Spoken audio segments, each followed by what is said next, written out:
Hey there. اور عصر کی نماز کی کیا اہمیت ہمیں کیا معلوم؟ صحیح بخاری کی 2 احادیث آپ کو بتاتا ہوں۔ اللہ ہم لوگوں پر رحم کرے۔ لوگوں کا نماز کو چھوڑنا تو دور کی بات ہے، سستی کرنا دور کی بات ہے، صرف عصر کی نماز کے بارے میں سنیے۔ آپ صلی اللہ علیہ وسلم نے فرمایا من فاتته صلاة العصر فكأنما وطر اہلہ ومالہ۔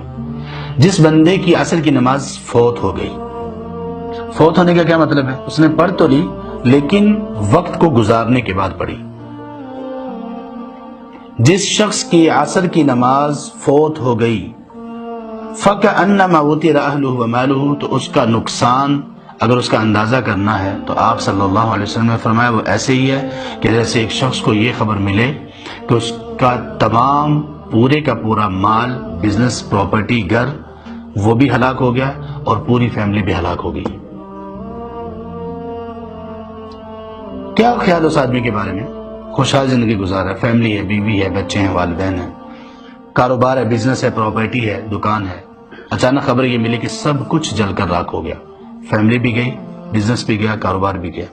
کیا حالت ہوگی اس آدمی کی؟ یہی حالت اس آدمی کی ہونی چاہیے یا اس سے بھی زیادہ وہ قابل ترس شخص ہے، اس کا نقصان ہوا جس بندے کی عصر کی نماز رہ گئی۔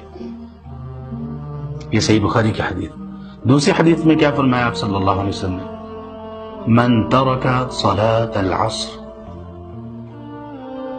من ترک صلاة العصر، جس شخص نے عصر کی نماز کو چھوڑ دیا، جان بوجھ کر چھوڑ دیا، فقد حبط عملہ، اس کے اعمال تباہ ہو گئے، حبط عمل، اعمال برباد ہو گئے، اس کو جانتے بوجھتے عصر کو چھوڑ دیا۔